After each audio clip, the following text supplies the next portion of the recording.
你哋點解要啟對我？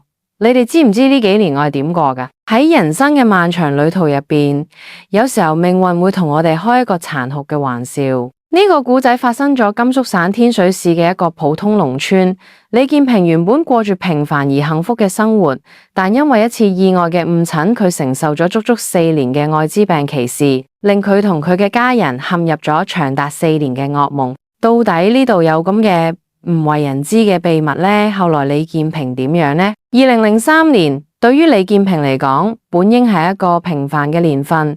作為雅寨村嘅一名普通村民，靠喺城入邊賣土嚟維生，雖然唔算大富大貴，但都能夠維持一家人嘅溫飽。佢為人熱心，喺村入邊口碑甚好，鄰里間有嘅大事小事都願意揾佢幫忙。然而，正正係呢份熱心，令佢嘅人生跌入咗萬丈深淵。嗰年夏天，李建平嘅一位鄰居因病入咗天水市第2人民醫院。由於鄰居嘅仔女都唔喺身邊，佢就主動承擔起嚟照顧嘅責任。佢每日往返於醫院同屋企之間，細心照料鄰居嘅飲食起居，就連夜間值班都冇怨言。命運弄人，佢哋悉心照顧，喺10幾日後，呢位鄰居依然離開嘅人世。更令佢震驚嘅係，佢後嚟得知呢位鄰居嘅死因竟然係艾滋病。原來呢位鄰居曾經有過賣血嘅經歷，不幸嘅某個環節感染咗艾滋病毒。呢個消息如同一個重磅炸彈，喺雅寨村炸開咗窩。好快，天水市疾控中心嘅工作人員喺到村入邊，對可能接觸過病人嘅村民進行咗大規模嘅血液採樣檢測。佢本住對自己同家人負責嘅態度，亦主動報名參加咗檢測。佢諗住自己平時生活健康嘅不良嗜好呢，應該唔會有咁嘅問題。但事情嘅發展呢，完全超出咗佢哋嘅預料。幾日之後，檢測結果出嚟，全鎮一共查出咗9名艾滋病病毒感染者。而李建平赫然在列。更令人費解嘅係，佢係呢9名感染者中唯一一個冇賣血經歷嘅人。呢個結果唔單止令佢如遭雷擊，亦令成個村子陷入咗恐慌之中。消息好快喺村入邊傳開嘅，原本和睦嘅鄰里關係瞬間變得疏遠。人哋望住佢嘅眼神充滿咗恐懼同猜疑，有人開始猜測佢係咪有啲見唔得人嘅生活作風，甚至有人認為佢係通過唔正當嘅途徑感染嘅艾滋病毒。面對四面楚歌嘅境地，李建平感到萬分委屈同無助，喺百口莫辯，唔知點樣向妻子同仔女解釋呢個荒謬嘅結果。原本和睦嘅家庭氛圍，亦因為呢個突如其來嘅噩耗而變得緊張起嚟。佢嘅妻子張女雙雖然內心充滿疑惑同恐懼，但係佢選擇相信自己嘅丈夫。然而，村入邊人哋嘅態度卻令佢感到深深嘅傷痛。曾經熱情友好嘅鄰居們，而家都好似躲避瘟神一樣，躲避咗佢一家。有啲人甚至唔俾自己嘅細路靠近咗屋企，生怕一唔小心就會傳染。呢種歧視唔單止嚟自鄰里，就連佢嘅親人都開始疏遠咗。佢嘅兄弟姊妹唔再來往，就連年邁嘅父母都因為驚而唔敢同佢接觸。佢感到自己仿佛一夜之間成為咗被全世界拋棄嘅人。隨住時間嘅推移，李建平嘅身體狀況開始急劇惡化。佢開始出現持續嘅發燒同埋腹瀉症狀，體重急劇下降，從原來嘅130幾斤瘦到佢只有80幾斤。望住鏡入邊個形容枯槁嘅自己，佢不禁陷入咗深深嘅絕望。為咗唔俾妻子同仔女被感染，佢開始刻意同家人保持距離。佢單獨食飯，單獨佢過，就連日常生活入邊嘅接觸都盡量避免。呢種自我隔離唔單止折磨住佢嘅身體，更摧毀住佢嘅心理健康。佢得知自己被診斷為艾滋病患者後，李建平曾經去醫院打聽過呢種病嘅情況。醫生話俾佢聽，按照當時嘅醫療水平，艾滋病患者嘅平均壽命只有1到2年。呢個消息如同一記重錘，徹底擊垮佢哋最後嘅希望。面對似乎已經注定咗命運，佢陷入咗深深嘅自責同悔恨之中。佢開始反思自己嘅人生，思考點解好心幫助別人，反而會落得如此下場。曾經喺樂觀開朗被悲觀失望所取代，佢開始變得沉默寡言，成日將自己關咗房間入邊，唔願意見任何人。妻子張女雙雖然選擇咗堅守，但亦不得不面對嚟自社會嘅巨大壓力。佢不得不辭去嘅工作，因為啲人願意僱傭一個艾滋病人嘅妻子。兩個年幼嘅細路亦因為父親嘅病情而喺學校受到歧視，同學嘅都唔願意同佢哋玩耍，老師亦對佢哋另眼相看。呢個原本幸福美滿嘅家庭，因為一紙診斷書，瞬間陷入咗睇唔到希望嘅深淵。李建平每日都冇痛苦同絕望中掙扎，佢唔知道自己仲可以堅持幾耐，亦唔知呢樣生活仲要持續幾耐。喺被誤診為艾滋病患者後，李建平嘅生活發生咗翻天覆地嘅變化。從一個受人尊敬嘅村民，佢瞬間變成咗人人避之不及嘅瘟神。面對呢樣嘅境遇，佢嘅心理狀態經歷咗從最初嘅絕望，到後來嘅破罐子破摔，再到最後萌生自殺念頭嘅複雜過程。而人哋求生本能係強大嘅，佢經歷咗最初嘅打擊後，佢開始調整自己嘅心態。既然生命已經被宣判嘅死刑，佢何不喺剩低嘅時間裏好好享受一下人生呢？呢個諗法一旦產生，就好似星星之火，好快佢哋心中燃燒起嚟。佢開始計劃自己嘅最後旅程。佢打開咗塵封已久嘅存摺，裏邊躺住佢同妻子多年嚟辛苦積咗嘅10幾萬元積蓄。呢筆錢原本係準備用嚟改善生活，為細路創造更好嘅教育條件嘅，但而家佢哋錢已經失去咗原來嘅意義。李建平對妻子講：我可能活唔冇幾耐，想趁有力氣嘅時候出去走走。佢喺外邊嘅世界。妻子張女雙雖然心痛，但亦理解丈夫嘅心情。佢默默咁將存摺交咗俾佢，只係叮咗佢要注意身體。就係佢帶住全家嘅積蓄開始嘅佢哋嘅告別之旅，咁先去拜訪咗幾個多年未見嘅老朋友，同佢哋舊當係做最後嘅告別。朋友們雖然驚訝於佢哋病情，但都熱情地招待佢哋，呢樣令佢感受到嘅久違嘅溫暖。跟住呢，佢去咗革命聖地大別山，企喺呢片充滿革命歷史嘅土地上，佢隱瞞住感慨萬千。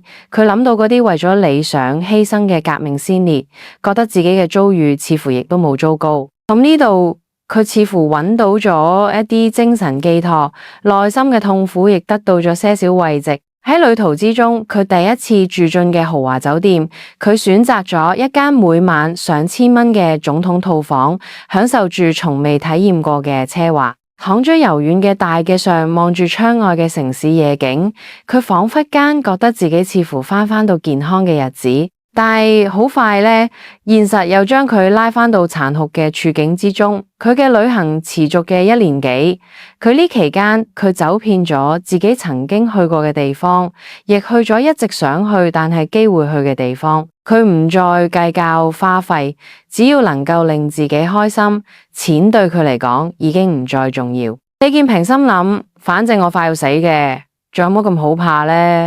然而就冇嘅以為自己即將迎嚟生命終點嘅時候，一個意想不到嘅情況出現咗。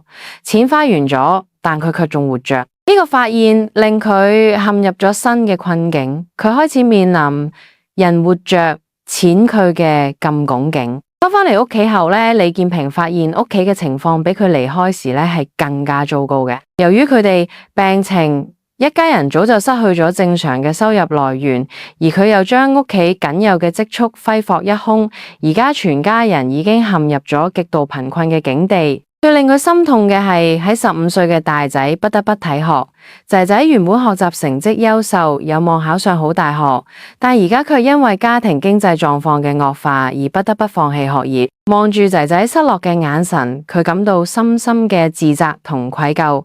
家庭經濟嘅困境只係佢哋面臨嘅眾多問題之一，更係令人痛苦嘅係嚟自社會嘅歧視同埋排斥。雖然按照規定，艾滋病患者嘅信息應該嚴格保密，但喺細細嘅雅寨村，佢患病嘅消息仲係不擔離而走。村民們因為對艾滋病嘅無知同恐懼，開始好似躲避瘟疫咁樣躲避咗一家。呢種被成個社會拋棄嘅感覺，比身體上嘅痛苦更令佢難以承受。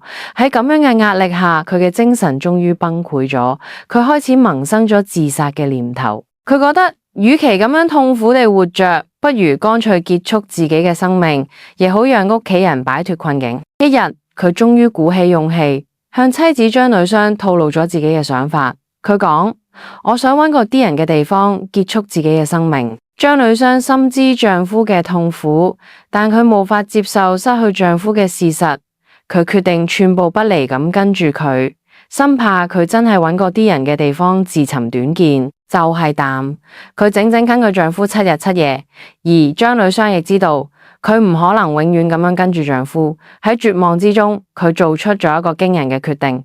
佢對嚟講：要死我哋全家一齊死。我去鎮上買包老鼠藥，中午嘅時候放喺飯裏邊，先讓兩個細路食嘅。兩個細路死咗，我哋兩個再食。呢番話把李建平嚇得唔輕。佢突然意識到自己嘅行為唔單止傷害佢自己，更傷害佢深愛佢嘅家人。望住妻子決絕嘅眼神，佢終於清醒過嚟。佢話俾妻子唔會再提死嘅事，亦唔會再尋死。盡管生活依然艱難，但係同佢嘅家人選擇喺堅強地活下去。佢哋互相支持，共同面對生活中嘅種種困難。雖然社會嘅歧視同經濟嘅壓力依然存在，但佢哋揾到咗彼此依靠嘅力量。佢開始嘗試喺屋企做一啲力所能及嘅小生意，比如養咗、種菜等。雖然收入微薄，但至少能夠維持基本嘅生活。妻子亦開始喺村裏幫人做咗零工，貼補家用。仔仔女女雖然喺學校裏邊遭受歧視，但佢哋並冇放棄學習，反而更加努力，希望通過知識改變自己嘅命運。2007年10月，一個平凡嘅秋日，卻成為咗李建平人生嘅轉折點。幾架印有醫療標識嘅車輛停滯喺家門前，引起咗鄰里嘅猜測同議論。而同以往唔同嘅係，今次到訪嘅醫療人員臉上帶住笑容，手裏仲提住禮品。呢個反常嘅場景令佢感到困惑不已。當其中一位領導宣布佢嘅艾滋病已經痊癒時，佢簡直唔敢相信自己嘅耳仔。呢個突如其來嘅消息如同一記驚雷，佢哋喺腦海中炸開。艾滋病真係能痊癒咩？點解之前從未聽講過？呢啲年嚟嘅痛苦，難道都係一場誤會啦？帶住滿腹嘅疑問，李建平開始嚟尋找真相嘅旅程。佢先後前往天水市、蘭州市同甘肅省嘅疾控中心，秘密進行咗3次 HIV 抗體檢測。令佢震驚嘅係，3次檢測結果均為陰性，呢意味住喺體內根本就冇艾滋病毒。呢個發現令李建平陷入咗極度嘅混亂同憤怒之中。為咗弄清事情嘅來龍去脈，佢四處奔走，尋找當初參與咗診斷嘅醫療人員。喺反覆追問下，佢終於得知嘅真相，原來喺第一次血樣嘅採集或運輸過程中被污染，導致嘅假陽性嘅結果。呢個致命嘅錯誤令佢無辜背負咗4年艾滋病患者嘅沉重標籤。更令佢感到憤怒嘅係，疾控中心早喺2006年就發現咗呢個問題，卻直到2007年先至告知嘅真相。咁呢漫長嘅1年裏，佢不禁懷疑自己係咪被當作咗某啲未知藥物嘅試驗品。回想起2006年，天水市疾控中心嘅一位主任曾經俾咗一種名為扶正嘅毒丸嘅藥物，聲稱可以提高免疫力。呢種藥物冇任何說明書，亦冇批號同生產日期，就裝咗一個普通嘅白色小袋子裏。儘管服用後出現咗嚴重嘅不良反應，但為咗提高免疫力，佢仲係堅持服用嘅整整1年。而家想睇，佢不禁懷疑喺明知佢並非艾滋病患者嘅情況下，係咪有人利用佢嚟試驗某種未經證實嘅藥物？呢個可能性令佢感到既憤怒又心寒。李建平開始質疑整個醫療系統嘅誠信同職業道德，佢希望能夠得到一個合理嘅解釋，亦希望為自己同家人呢啲年嚟遭受咗痛苦討回一個公道。呢個過程並唔順利，咁多次向各級衛生部門反映情況，但總係得唔到滿意嘅答覆。喺尋求真相嘅過程中，佢逐漸了解到好似咁樣被誤診嘅案例並非個例。全國各地都有類似嘅情況發生，有啲人甚至因為誤診而失去咗生命。經過不懈嘅努力，李建平嘅故事終於引起咗更多人嘅關注，媒體開始報道佢嘅遭遇，社會各界亦開始討論呢個案例背後反映咗問題。喺輿論嘅壓力下，相關部門不得不正視呢一個問題。終於喺2009年，亦即係佢被誤診6年後，佢等嚟嘅一聲遲來嘅對唔住。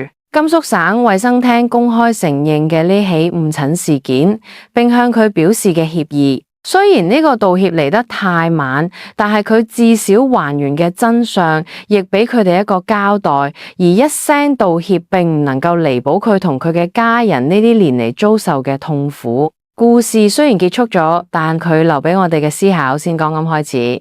通過呢個案例咧，希望我哋能夠推動醫療體系嘅完善啦，消除對艾滋病患者嘅偏見啦，讓每一個生命都能夠得到應有嘅尊重同關愛嘅。只有咁樣，我哋先至好能夠真正從呢個悲劇中吸取教訓，避免類似嘅悲劇再次發生。